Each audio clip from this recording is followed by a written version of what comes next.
You want to sell more courses? I want you to sell more courses, but if you're actually going to do it, you need to stop making these three common mistakes. Let's dive into them today.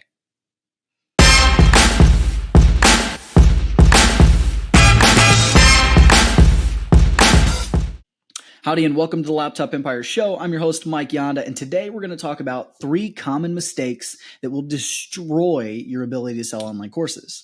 And now, I've been doing this for a while. It's been over 5 years that I've been selling coaching and courses online. And so I know a thing or two about this, and I've helped so many people sell their online courses. And I'm always having to talk about these three things and making sure that people don't make these mistakes when they're not only creating their course, but then promoting their course to actually sell the thing.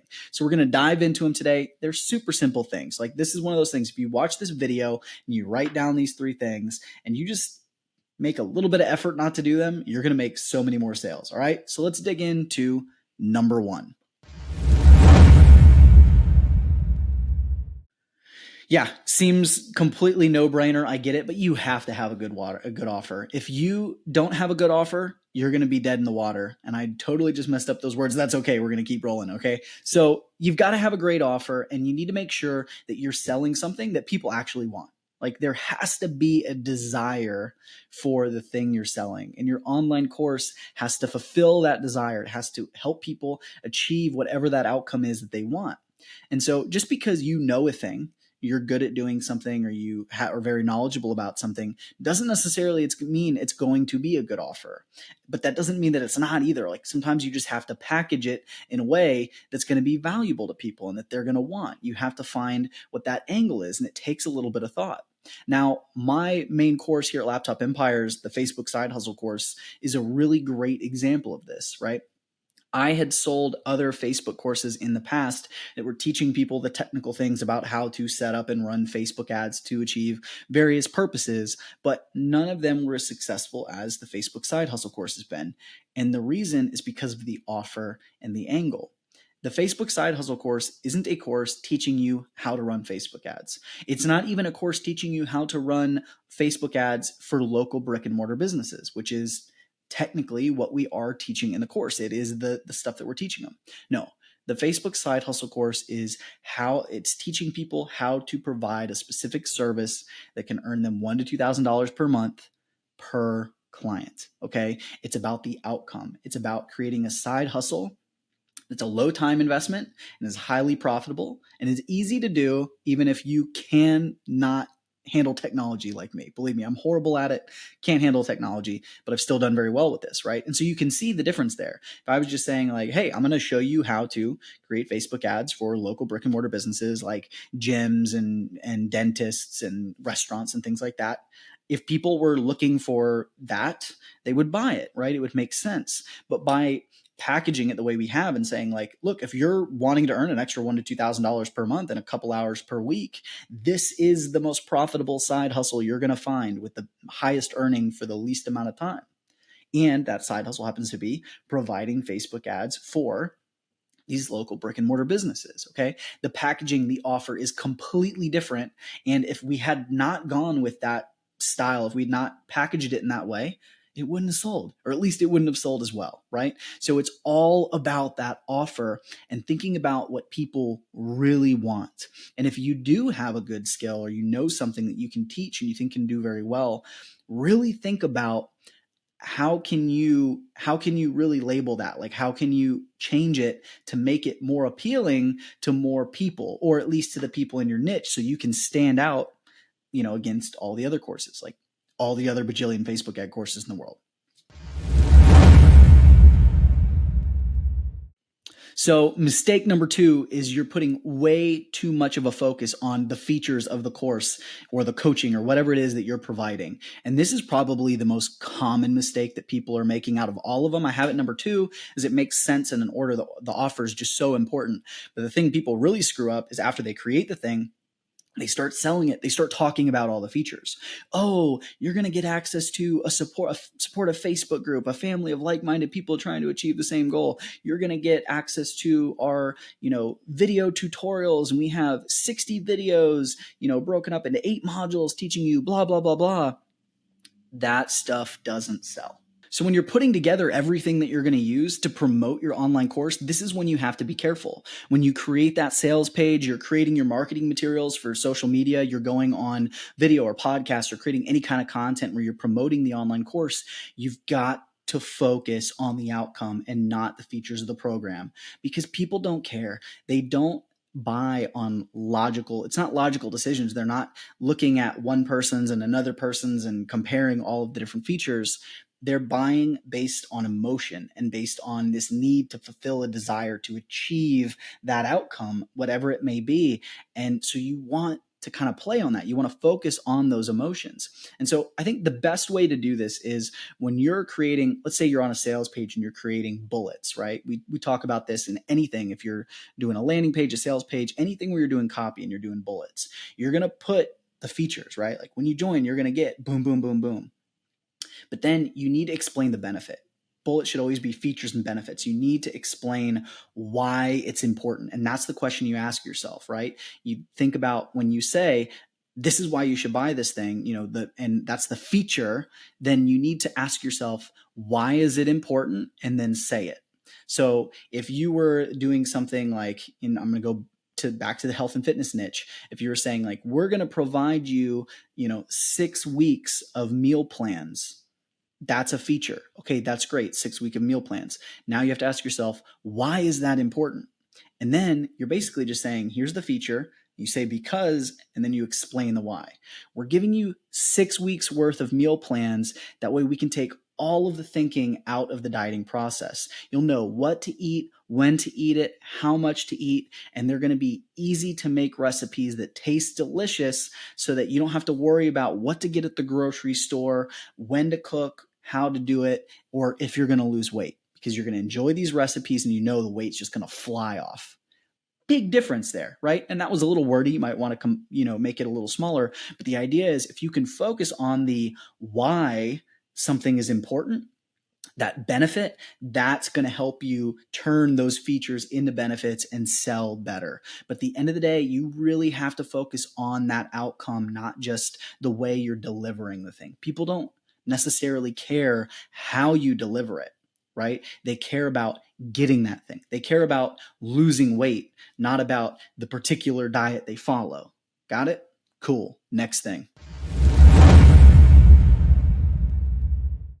All right, this last mistake, people think they do it, but they don't do it right. So we're really going to dive into this concept of, people failing to build excitement before they sell their online course. All right. And so what happens is when people are creating a course, they get excited. They might make a big announcement. They might post all over social media that they're going to do this thing. They're putting this out. I'm creating this thing, or, hey, it's live. It's here, and they promote it. They let people know, they make the announcement, but they don't build excitement. They don't stir everybody up. They don't get them all hot and bothered about joining the course and achieving the thing that they're going to get from that course. Okay. And so you really want to focus on building the anticipation right up before you promote it, especially if you have a launch, right? That week beforehand, or maybe even starting a little further out, you want to start building that excitement, building that anticipation, and getting people into the right mindset about how that is. So the first thing you want to do is you kind of want to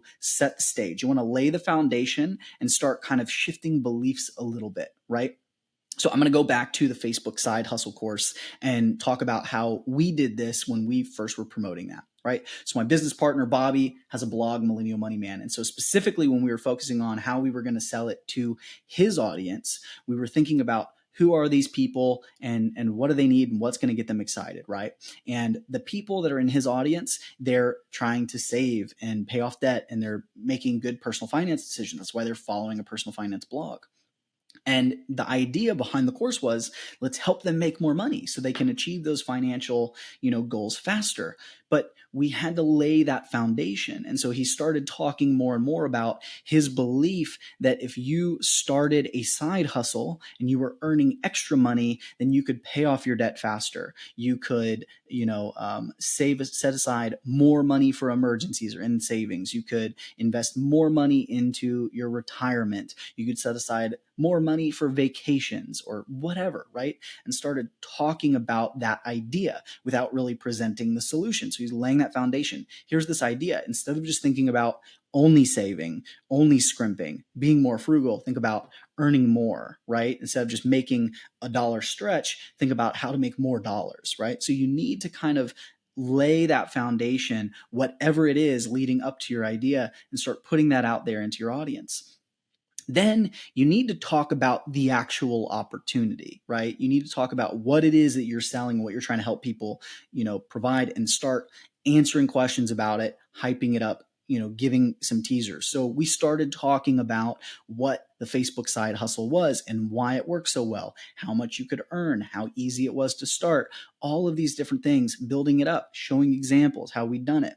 And then you can do this in so many ways, right? But a couple of ways that we really like to build that excitement that I want you to think about: email marketing, live streams, and then, just general posts in your community, depending on what you're doing. But we did, a few different things. On the blog, we would do an interview, right? Or we were, Bobby interviewed me talking about what it looked like, what I did, the kind of work, like giving people that idea of what it was that I did and how they could do it too. They could start to picture themselves in it.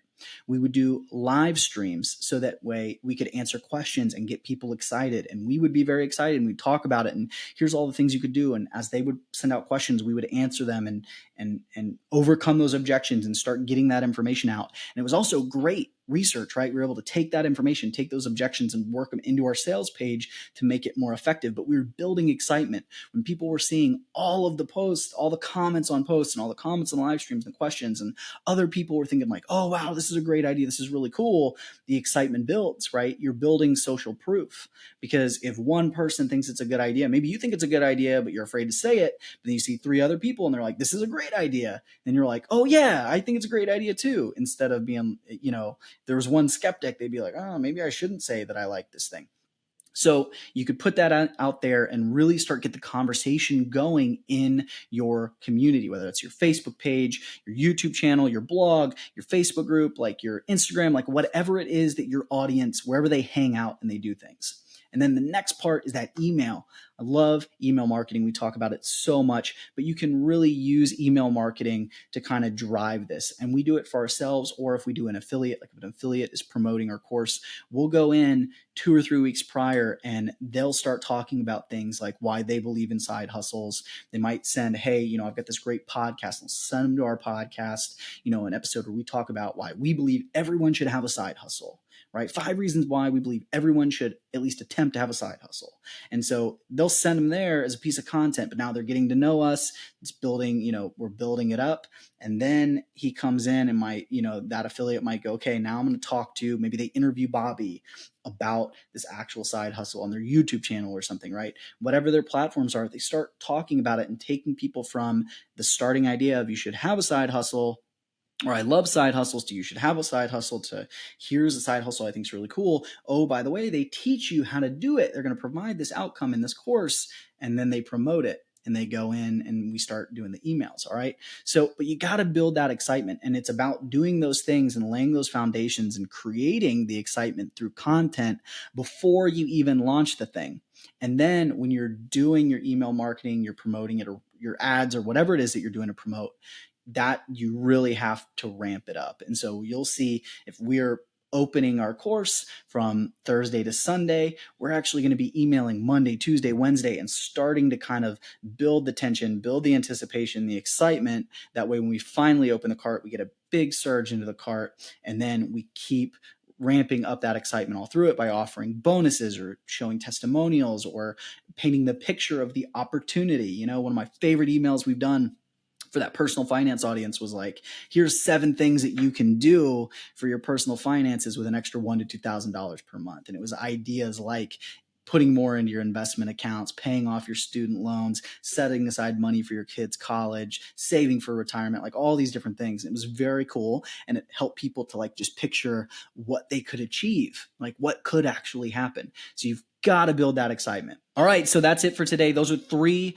common mistakes: not having a good offer, focusing on features, and not building excitement. But now that you know, if you do these things, if you make sure you have a desirable offer, or you take the thing you're going to build and make it more desirable by repackaging it, if you focus on the benefits and the outcomes, and then you're building excitement up to and around and before you actually sell the product, you're going to make so many more sales. Because remember, it's all about emotion. It's about excitement. It's about, this possibility. That's the thing you're selling. Those are the things. It's not it's not those features. It's not the logic. It's not that side of the brain. All right. So put these into practice. Let me know what you think. If you have created your own courses and you have tips, if you have some other common mistakes, I'd love to hear about them in the comments. So let me know. And then make sure, please subscribe to the channel. We have new episodes every Tuesday. You want to turn on those notifications. So even if we forget to check out the channel on Tuesday, you'll still,